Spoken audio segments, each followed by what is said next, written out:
Grande commozione oggi pomeriggio nella chiesa di San Nicola a Cosenza per l'ultimo saluto a Jole Santelli. Presente il Premier Conte. In serata il feretro è stato trasferito alla cittadella regionale dove domani sarà allestita la Camera Ardente. Boom di nuovi contagi in Calabria, 102 in più rispetto a ieri, in totale sono 904 i casi attivi. Numeri in crescita in malattia infettiva a Cosenza e nel resto della regione in terapia intensiva, Unical con 4 studenti contagiati, scuole chiuse in molti centri, a Celico toccata quota 15. L'avvocato Pittelli lascia il carcere dopo 10 mesi e va ai domiciliari, giudizio immediato il prossimo 9 novembre. La Guardia di Finanza ha scoperto una maxi evasione fiscale di oltre 22 milioni di euro. Buonasera dalla redazione del TG10. Dunque grande commozione oggi pomeriggio a Cosenza per l'ultimo saluto alla governatrice della Calabria Jole Santelli. Il rito funebre è stato celebrato nella chiesa di San Nicola. Alla cerimonia erano presenti il Premier Conte, la Presidente del Senato Casellati, la Ministra dell'Interno Lamorgese e il Vicepresidente della Camera Rosato.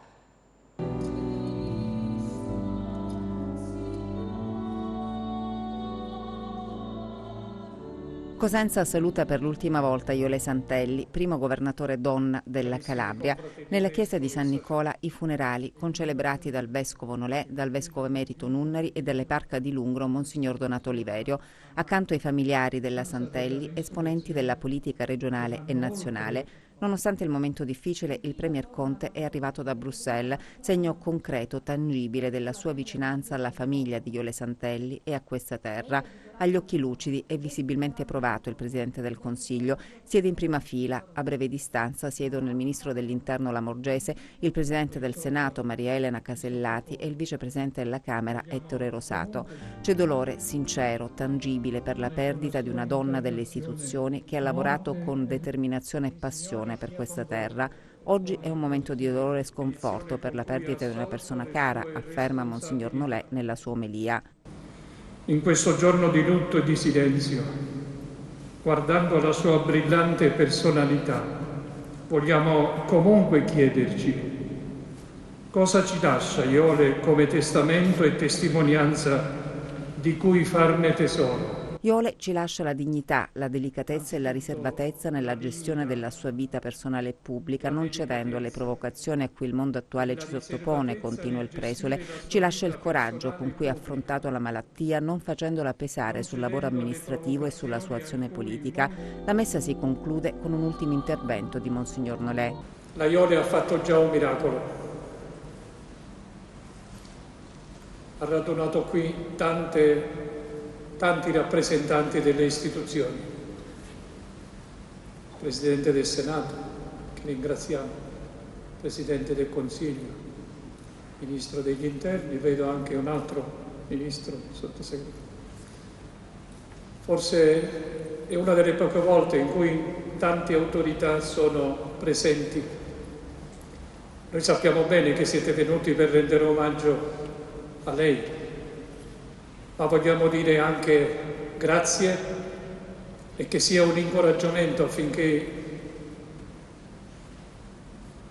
la vostra presenza sia una presenza di speranza, di sostegno, una presenza che ci dia coraggio, conforto, vicinanza. Abbiamo bisogno. Dice Papa Francesco, se non c'è un patto educativo tra le istituzioni, la scuola, i genitori, la Chiesa, non si va da nessuna parte.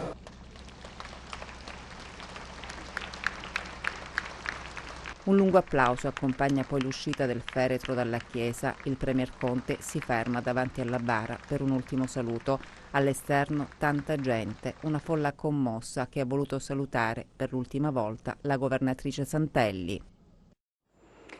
È in serata la salma della governatrice della Calabria Jole Santelli, arrivata a Catanzaro, lo vediamo proprio in questo momento nelle immagini. Domani nella cittadella regionale ci sarà la Camera Ardente dalle 9 alle 15. Ma facciamo un passo indietro e vediamo come è iniziata questa lunga giornata.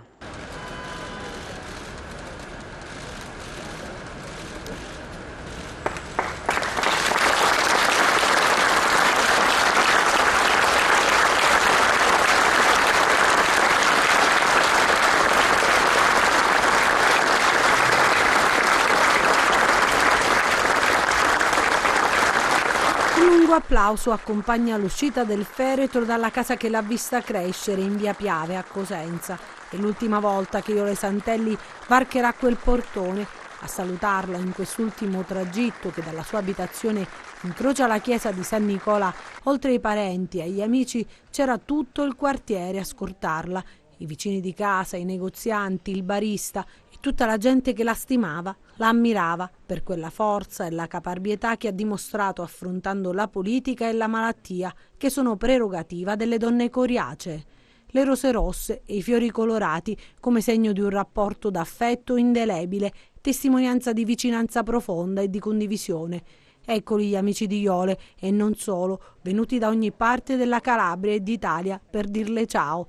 Il feretro della Presidente si muove attraversando 2 ali di folla e prosegue lungo quel percorso che lei conosceva assai bene.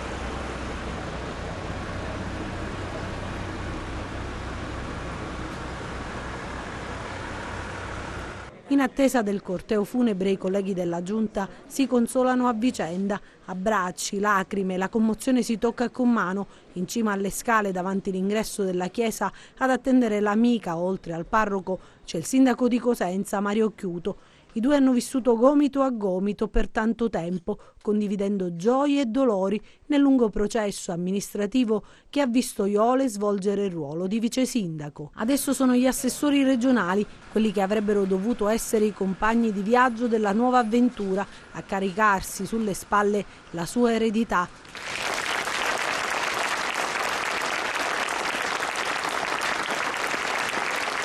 L'ingresso nella navata centrale della chiesa, nel silenzio della preghiera, fra le lacrime e il ricordo. Eterna la tua memoria, sorella nostra indimenticabile e degna della beatitudine.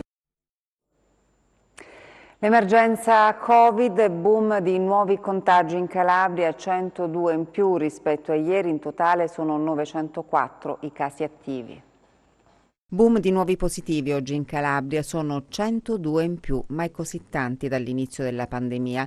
Nel dettaglio, in Calabria ad oggi sono stati sottoposti a test 231.287 persone, per un totale di 233.393 tamponi eseguiti.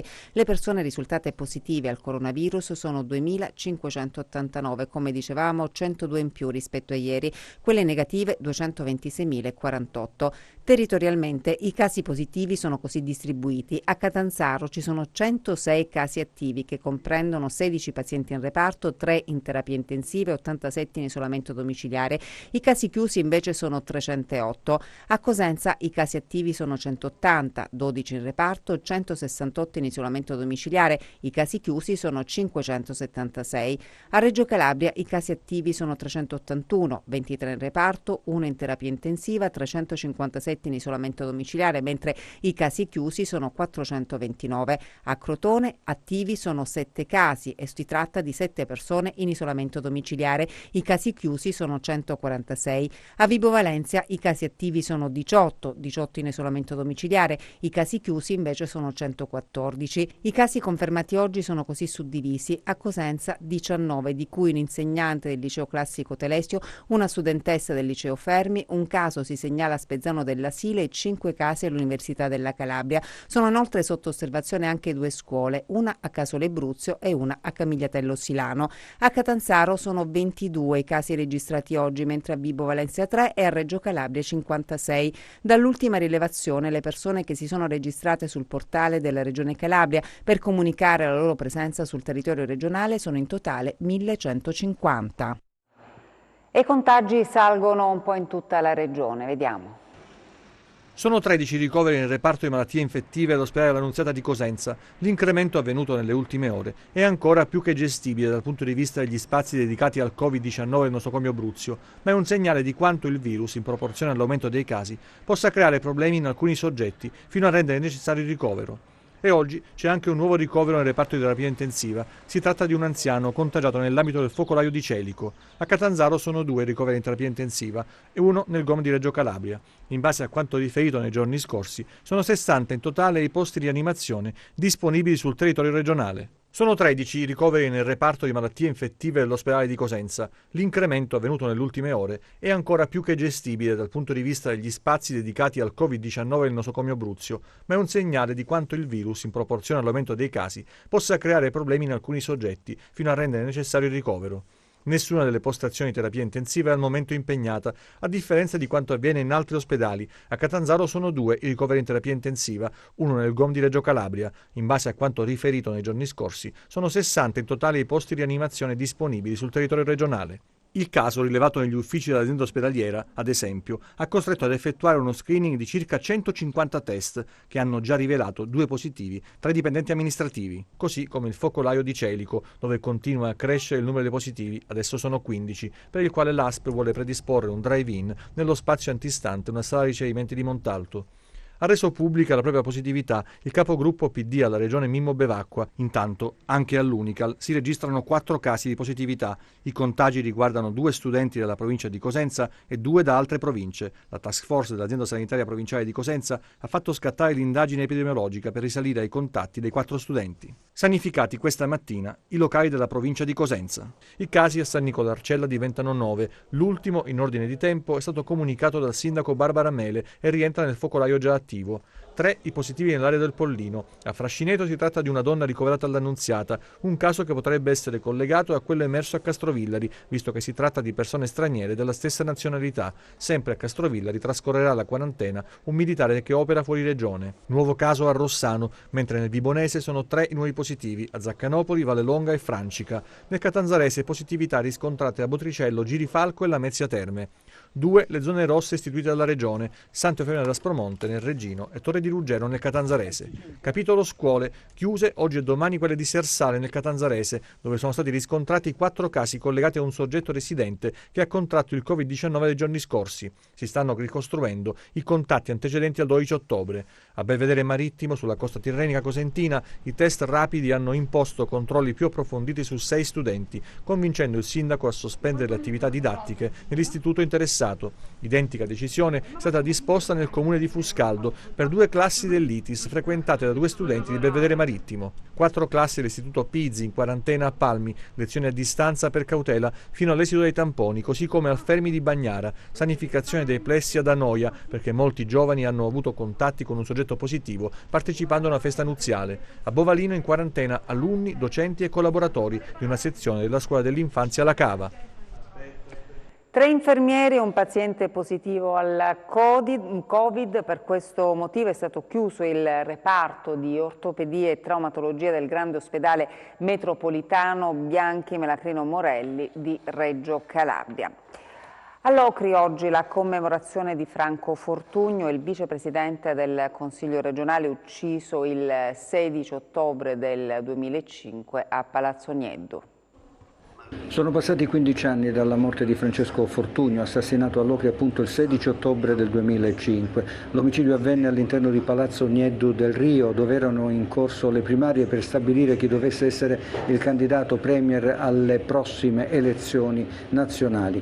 Francesco Fortugno venne raggiunto da un killer che agì davanti a tutti e senza problemi esplose diversi colpi di pistola. Non ci fu nulla da fare, Fortugno morì dopo qualche ora all'interno del pronto soccorso, la struttura che da medico aveva diretto per tanti anni. Da quel giorno ogni anno, per volere di Maria Grazia Laganà, moglie dell'esponente politico e dei figli, viene ricordata la figura sia del dirigente politico sia del professionista. Ogni anno ricordiamo e ricordiamo anche a tutti gli amici e a chi hanno voluto bene Franco, il sacrificio di Franco. Un martirio del quale ancora bisogna capire tante cose, ma che ha già i colpevoli, come ben si sa. Anche oggi dunque la Locride e la Calabria hanno ricordato Fortugno, una giornata ovviamente diversa rispetto agli anni precedenti per l'emergenza sanitaria. In un'ora e mezza una serie di piccole cerimonie che hanno dato significato comunque all'iniziativa. Prima la deposizione di una corona davanti al luogo in cui venne assassinato, proprio all'ingresso all'ingresso di Palazzo Nieddu del Rio, poi la Santa Messa in cattedrale e infine un momento conclusivo all'interno della sala consigliare del Comune di Locri. Un'altra giornata di ricordo, un'altra giornata per evidenziare che la lotta alla mafia passa anche attraverso queste iniziative e queste giornate dedicate alla memoria. Anche oggi onoriamo la sua memoria nel 15° anniversario della sua scomparsa, nella consapevolezza che chiunque oggi si affacci alla vita politica, chiunque oggi abbia l'onore di ricoprire un ruolo istituzionale, politico, amministrativo in questo territorio, deve rifarsi a esempi di persone come lui. La Calabria è una terra complessa, è una terra di tanti problemi, però deve essere anche una terra delle opportunità. Per creare una terra delle opportunità bisogna anche riconoscere e far conoscere, cristallizzare e valorizzare i simboli. Franco Fortugno è un simbolo per la Calabria, è un simbolo per la Locride, è un simbolo per la politica, deve essere soprattutto un simbolo per le nuove generazioni. L'avvocato Pittelli lascia il carcere dopo 10 mesi e va ai domiciliari, giudizio immediato il prossimo 9 novembre. Dopo 10 mesi di carcere trascorsi nel penitenziario di Nuoro, l'avvocato Pittelli è stato scarcerato. Il Tribunale della Libertà di Catanzaro ha accolto il ricorso presentato agli avvocati Salvatore Staiano, Guido Contestabile e Vincenzo Galeota. Pittelli è accusato di concorso esterno in associazione mafiosa nell'ambito dell'indagine Rinascita Scott, scattata all'alba del 19 dicembre. La scarcerazione di oggi è risultato dell'appello cautelare presentato dai suoi legali dopo il rigetto dell'istanza di scarcerazione da parte del giudice per le indagini preliminari di inizio luglio, dopo il provvedimento della Corte di Cassazione con il quale venivano annullati i reati e declassato il concorso esterno in associazione mafiosa da aggravata a semplice. Gli avvocati di Pittelli hanno depositato un'istanza al GIP che è stata rigettata. Per l'accusa, Pittelli è il trade union tra le cosche vibonesi, in particolare la cosca Mancuso, e il mondo della massoneria deviata dei colletti bianchi. Per Pittelli è stato disposto il giudizio immediato. Il processo inizierà il prossimo 9 novembre davanti al Tribunale Collegiale di Vibo Valentia. La Guardia di Finanza di Crotone ha scoperto una maxi evasione fiscale da oltre 22 milioni.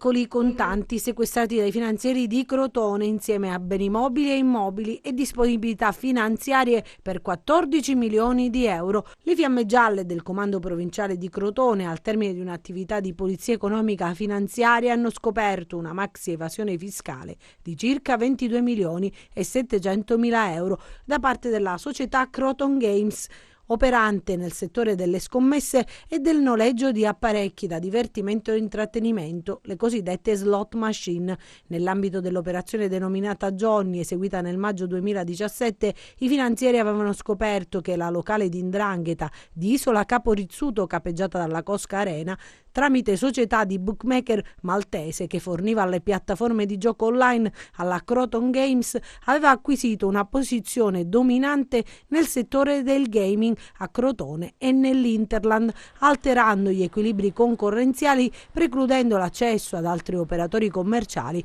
e generando così enormi profitti per il crimine organizzato.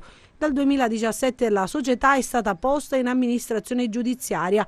Analizzando la contabilità in nero, sono state eseguite ulteriori indagini finanziarie che hanno ricostruito il volume d'affari della Croton Games dal 2014 al 2017, totalmente occultato al fisco. L'operazione si è conclusa con la denuncia alla Procura di Crotone di 4 soci della società, ai quali sono stati contestati i reati di omessa ed infedele dichiarazione ai fini delle imposte sui redditi e dell'imposta sul valore aggiunto.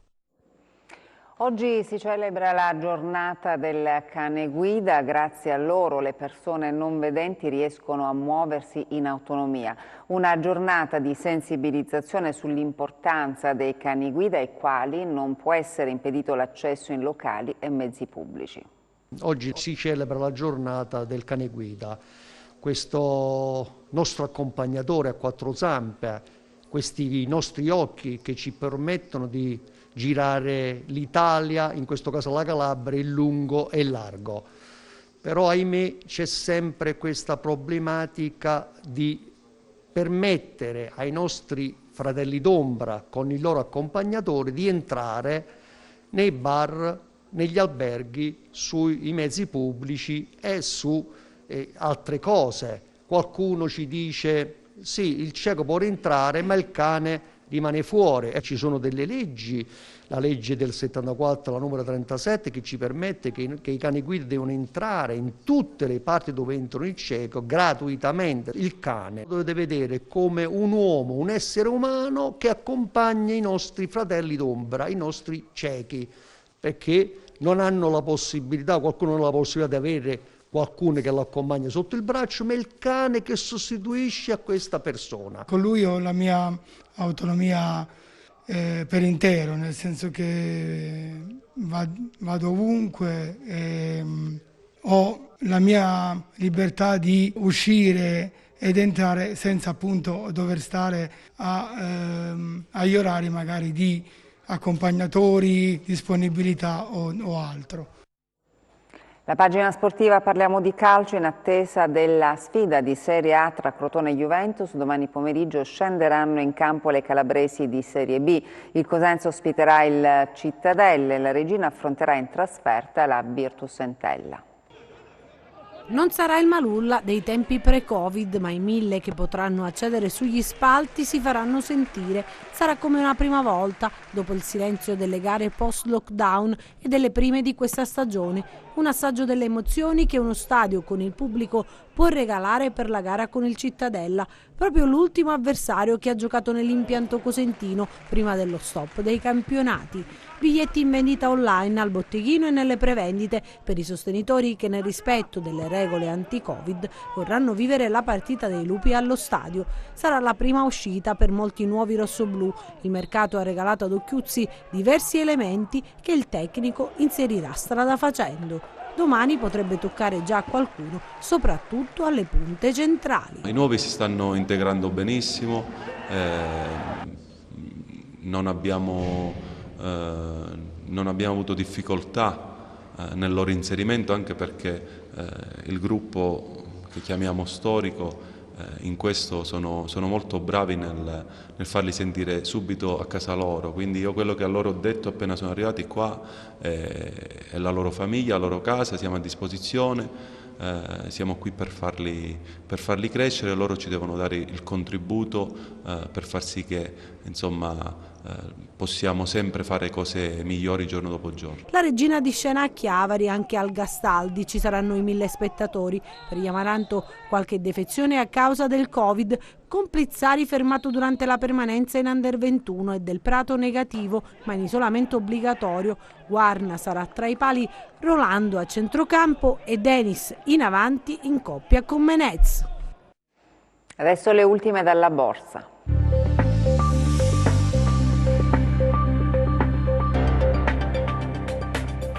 Le borse europee chiudono in territorio positivo dopo i ribassi della giornata precedente, il tutto nonostante le persistenti incertezze legate alla diffusione della pandemia, soprattutto in Europa, e alla confusione sulla possibilità di nuovi stimoli fiscali negli USA. Focus anche sulla Brexit, con il premier britannico Boris Johnson che ha minacciato un'uscita senza accordo dal Regno Unito, mentre il presidente della Commissione europea ha dichiarato che i negoziatori saranno a Londra la prossima settimana per intensificare i colloqui. Dall'agenda macroeconomica sono giunti anche i dati finali di settembre sui prezzi al consumo dell'Eurozona, in calo dello 0,3% annuo dopo il meno 0,2% di agosto. In Italia il CPI armonizzato ha registrato una contrazione dell'1%. A Piazza Affari il FTSE MIB termina in progresso dell'1,7%, ben intonato come il CAC 40 di Parigi a più 2%, il DAX di Francoforte a più 1,6%, il FTSE 100 di Londra a più 1,5%, mentre l'Ibex 35 di Madrid archivia gli scambi più arretrato a 0,7%. Oltre il cena avanzano il Dow Jones a più 0,8%, l'S&P 500 a più 0,5% e il Nasdaq a più 0,2%. Sul Forex l'euro-dollaro resta poco mosso 1,172, mentre il cambio tra biglietto verde e yen è invariato a 105,4. Tra le materie prime riducono le perdite le quotazioni del greggio, con il Brent a meno 0,5% a 42,95 dollari e il WTI a meno 0,4% a 40,8 dollari. Sull'obbligazionario lo spread BTP Bund si riduce a 127 punti base, con il rendimento del decennale italiano allo 0,65%. Tornando a Piazza Affari, gli acquisti premiano Biper a più 8,1, Atlantia a più 4,7, FCA a più 4,2 e Moncler a più 4,1%. In frazionale ribasso Inuit a meno 0,3%. Grazie e buon proseguimento di serata. E in chiusura le previsioni del tempo.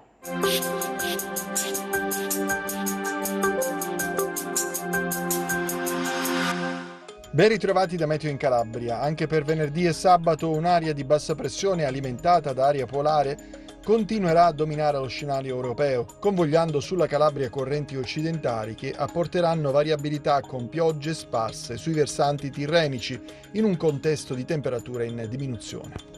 Domani irregolarmente nuvoloso sui versanti tirrenici e zone interne, con possibilità di piogge sparse durante la giornata. Durante il pomeriggio aumento della nuvolosità anche sul Crotonese e versanti ionici del Cosentino, con possibilità di poche isolate piogge. Possibile qualche fiocco di neve sulle vette del Pollino nella notte tra venerdì e sabato. Temperature stazionarie. Passiamo a mari e venti. Domani situazione analoga al giorno precedente, con mari ancora mossi e venti da ovest o nord-ovest moderati ovunque. Per ulteriori approfondimenti vi rimando al sito www.meteoincalabria.com e alla nostra pagina Facebook Meteo in Calabria. Ed è davvero tutto, grazie per l'attenzione e buona serata.